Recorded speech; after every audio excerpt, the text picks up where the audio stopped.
अरे माँ, अभी तो जिंदगी पड़ी है, जब समय आएगा तब कर लूंगा काम। गांव के बुजुर्ग भी अर्जुन की आदतों से परेशान थे। कई बार अर्जुन के दोस्तों को भी लगता कि वह अपनी माँ की मेहनत का मोल नहीं समझता। एक दिन पंचायत में किसी ने कह दिया, अर्जुन, जिस दिन तेरी माँ नहीं रहेगी तू एक समय की रोटी को तरसेगा। गंगा देवी को यह बात बहुत चुभी, लेकिन वह चुप रही। उनके जीवन की बस एक ही चिंता थी, मेरा बेटा कब सुधरेगा। एक रात तेज बारिश आई, गांव के नाले में बाढ़ आ गई। गंगा देवी जैसे तैसे उठी और बाहर बंधी बकरी को बचाने दौड़ी। वहीं फिसलकर गिर पड़ी और उनका कंधा टूट गया। अब वह कुछ भी नहीं कर सकती थी, न खाना बना सकती थी, न खेत जा सकती थी। अर्जुन घबरा गया। शुरुआत में उसे लगा कि 2-4 दिन की बात होगी, लेकिन जब माँ लगातार बिस्तर पर पड़ी रही तो उसे जिम्मेदारी का मतलब समझ आने लगा। अर्जुन ने पहली बार खुद चूल्हा जलाया, हाथ जल गया। खेत गया तो हल पकड़ते ही पीठ में दर्द होने लगा। आगे बढ़ने से पहले जो अपनी माँ से प्यार करता है, चैनल को सब्सक्राइब कर दे। गांव के लोगों ने कुछ दिन मदद की, लेकिन सबके अपने काम होते हैं। हर शाम अर्जुन माँ के पास बैठता और कहता, माँ माफ कर दे, अब समझ में आया कि तू क्या क्या करती थी। गंगा देवी बस मुस्कुरा देती, कोई बात नहीं बेटा, अब समझ गया, यही बहुत है। अब अर्जुन सुबह सवेरे उठता, पहले माँ के लिए खिचड़ी बनाता, फिर खेतों की ओर निकल जाता, मजदूरों से काम सीखता, मेहनत करता। सीजन में उसने प्याज और सरसों की खेती करने का निश्चय किया। ऊपर वाले ने भी इस बार उसका साथ दिया। अच्छी बारिश हुई और अर्जुन की मेहनत रंग लाई।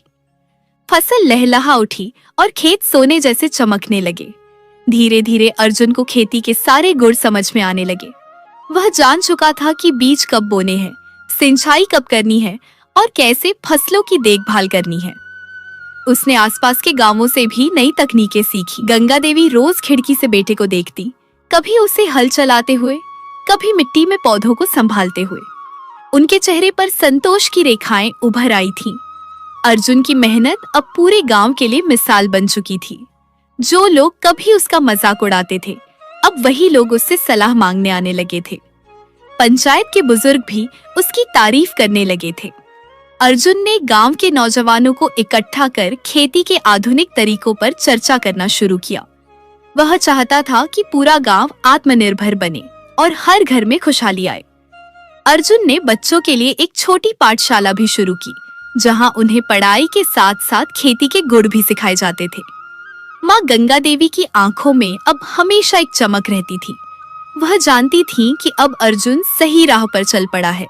एक दिन अर्जुन माँ के पास बैठा और बोला, माँ, अब तू किसी बात की चिंता मत कर, अब तेरा बेटा तुझे कभी दुख नहीं देगा। माँ ने कांपते हाथों से बेटे का सिर सहलाया। समय के साथ अर्जुन के मन में भी एक ख्वाहिश जागी, अब माँ के लिए बहू लाने की। गंगा देवी ने भी अर्जुन से कहा कि अब उसका घर बस जाना चाहिए। कुछ ही दिनों में पंडित जी एक अच्छा रिश्ता लेकर आए। पास के गांव बसीपुर में राधा नाम की लड़की थी, सीधी, सरल और मेहनती।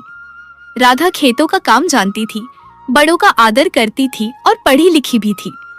जब अर्जुन ने राधा को देखा तो उसकी सादगी और मधुर मुस्कान में उसे वही अपनापन दिखा जो वह माँ की आंखों में देखता था। रिश्ता तय हो गया। गांव में शादी की तैयारियां शुरू हो गई। मिट्टी का घर आम के पत्तों से सजाया गया। औरतों ने मंगल गीत गाए और बच्चों ने फूलों की टोकरी सजाई। शादी पूरे रीति रिवाज के साथ हुई। अर्जुन और राधा ने 7 फेरे लिए और जीवन भर का साथ निभाने का वचन दिया। गंगा देवी के आंसू रुक नहीं रहे थे, पर वे आंसू खुशी के थे। राधा ने घर में नई रौनक भर दी। वह माँ का ख्याल रखती, खेतों में अर्जुन का हाथ बटाती और हर काम को हंसी खुशी से करती। अर्जुन भी अब और अधिक मेहनती हो गया था। दोनों ने मिलकर खेती में नए प्रयोग किए, फलदार पेड़ लगाए और खेतों को और उपजाऊ बनाया। उनकी आमदनी बढ़ी, लेकिन उनका दिल पहले जैसा सीधा और साफ रहा। गांव के लोग अर्जुन और राधा की जोड़ी को देखकर कहते, भगवान सबको ऐसा बेटा बहू दे। अर्जुन अब बच्चों को खेती के साथ साथ ईमानदारी और मेहनत का भी पाठ पढ़ाता था। गंगा देवी रोज शाम को दरवाजे पर बैठकर अपने लहलहाते खेतों को देखती, बेटे बहू की हंसी सुनती और मन ही मन भगवान का धन्यवाद करती। समय बीता और राधा ने एक प्यारी सी बिटिया को जन्म दिया। घर में अब किलकारी गूंजने लगी थी। गंगा देवी ने उस नन्ही जान को गोद में उठाया और कहा, अब मेरी जिंदगी स्वर्ग बन गई है। मैं बहुत खुश हूँ और मैंने तय किया है कि मैं अपनी बच्ची का नाम सना रखूंगी। ये नाम बहुत प्यारा है, जैसे फूलों की खुशबू, जैसे सुबह की ठंडी हवा। मुझे इससे बेहद लगाव हो रहा है, एक ऐसी भावना जो शब्दों में बयां नहीं की जा सकती। सना सिर्फ एक नाम नहीं, मेरे दिल की धड़कन बन गई है। समय पंख लगाकर उड़ता गया। सना अब धीरे धीरे बड़ी होने लगी। वह बिल्कुल अपनी माँ राधा जैसी संस्कारी और अपने पिता अर्जुन जैसी मेहनती थी। जब गांव के बच्चे खेलते थे, सना खेतों में बाबा के साथ घूमती थी। वह पौधों को सहलाकर बातें करती, बीज बोने में मदद करती और हर पौधे को जैसे अपना दोस्त मानती। अर्जुन ने सना की पढ़ाई के लिए पास के कस्बे के अच्छे स्कूल में दाखिला करवाया। सना पढ़ाई में होशियार थी और हर विषय में अव्वल आती। शाम को जब वह स्कूल से लौटती तो दादी गंगा देवी के पास बैठ जाती और उनके पैरों में सिर रखकर दिन भर की बातें करती। दादी उसे कहानियां सुनाती और सना उनमें खुद को खोजा करती। एक बार स्कूल में निबंध प्रतियोगिता हुई। विषय था मेरा आदर्श। सना ने लिखा, मेरे बाबा अर्जुन मेरे आदर्श हैं।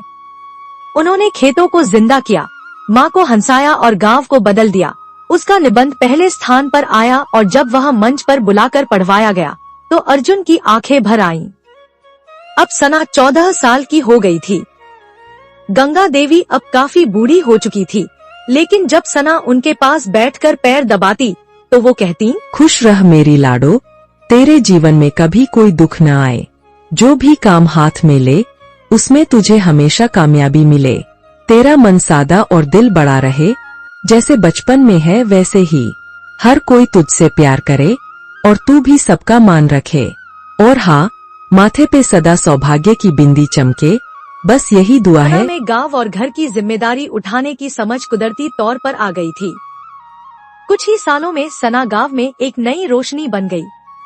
उसने गांव के बच्चों के लिए एक पुस्तकालय की शुरुआत की, जहां किताबें, कहानियां और खेती के नए तरीके सिखाए जाते थे। जब गांव में एक बार बाढ़ का खतरा हुआ तो सना ने गांव की औरतों और युवाओं को एकजुट कर राहत कार्यों में मदद की।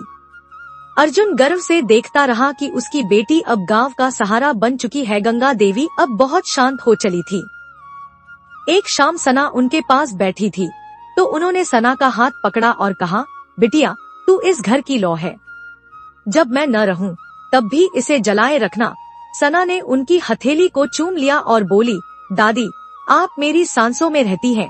कुछ साल बाद जब गंगा देवी नींद में चिरनिद्रा में चली गईं, तो पूरे गांव ने श्रद्धांजलि दी। सना ने उनकी याद में गंगा स्मृति केंद्र नाम का एक पुस्तकालय और महिला शिक्षा केंद्र बनवाया। अब सना 20 साल की हो चुकी थी। दौलतपुर की एक सुबह सना हल्की गुलाबी सूट में थी। बाल खुले थे, कंधों तक लहराते हुए। हाथ में छोटी सी टोकरी लिए वो गांव के मंदिर जा रही थी। अपनी दादी की आदत अब उसकी आदत बन चुकी थी। सड़क पर हल्का कोहरा था। उसी वक्त एक बाइक गांव में दाखिल हुई। शहर से एक नौजवान गांव आया था अपने मामाजी के यहाँ कुछ दिन रुकने। नाम था अमन। उसने बाइक रोकी और पहली बार सना को देखा। वो एक पल को बस देखता ही रह गया। वक्त जैसे रुक गया। मंदिर की घंटियां बज रही थी, लेकिन अमन के कानों में अब बस एक आवाज थी, उसके दिल की धड़कन। सना को उसकी नजरों का एहसास हुआ। उसने पलटकर देखा, लेकिन नजर झुका ली, जैसे सब समझ भी लिया और अनजान भी बनी रही। अमन ने खुद से कहा, अगर ये सपना है तो मैं इसे जीना चाहता हूँ। अगर हकीकत है तो इसे अपनी जिंदगी बनाना चाहता हूँ। वो मामाजी के घर पहुंचा, मगर दिल वही मंदिर के पास रह गया। अगले दिन उसने वही सड़क चुनी, वही वक्त चुना। और हाँ, सना फिर दिखी। इस बार वो मुस्कुराई, हल्की लेकिन दिल में उतरने वाली मुस्कान। कुछ दिन बाद गांव में मेले का आयोजन हुआ। अमन को पता चला कि सना वहां बच्चों को रंगोली सिखा रही है। वो भी चुपचाप वहां पहुंचा, लेकिन इस बार बच्चों की भी नजरें पहचान गईं।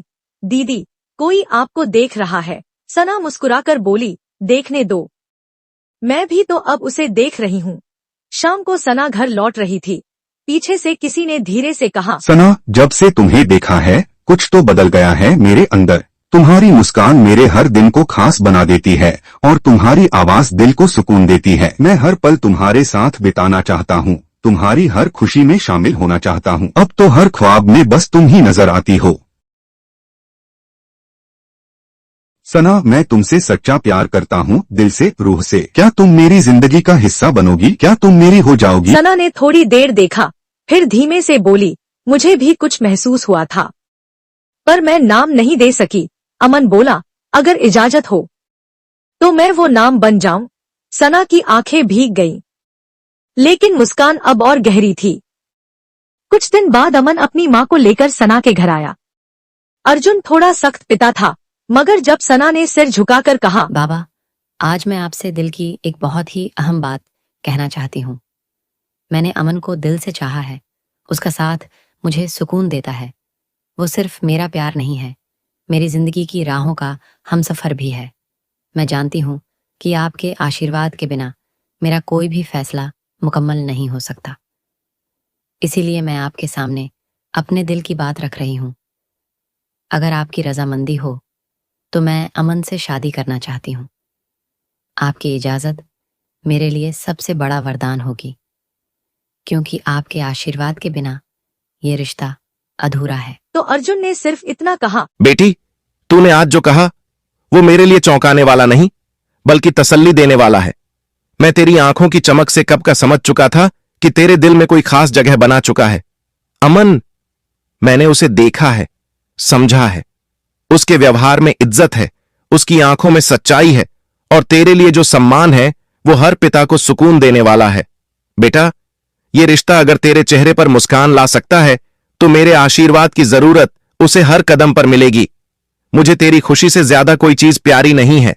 जा, अपना जीवन बसा और जान ले, तेरा ये बाबा हर पल तेरे साथ है, दुआओं में, फैसलों में। और बाबा, आज आपने जो भरोसा मुझ पर जताया है उसके लिए मैं दिल से शुक्रगुजार हूं। सना सिर्फ मेरी मोहब्बत नहीं, मेरी दुनिया है। मैं आपसे वादा करता हूं कि उसका हमेशा ख्याल रखूंगा।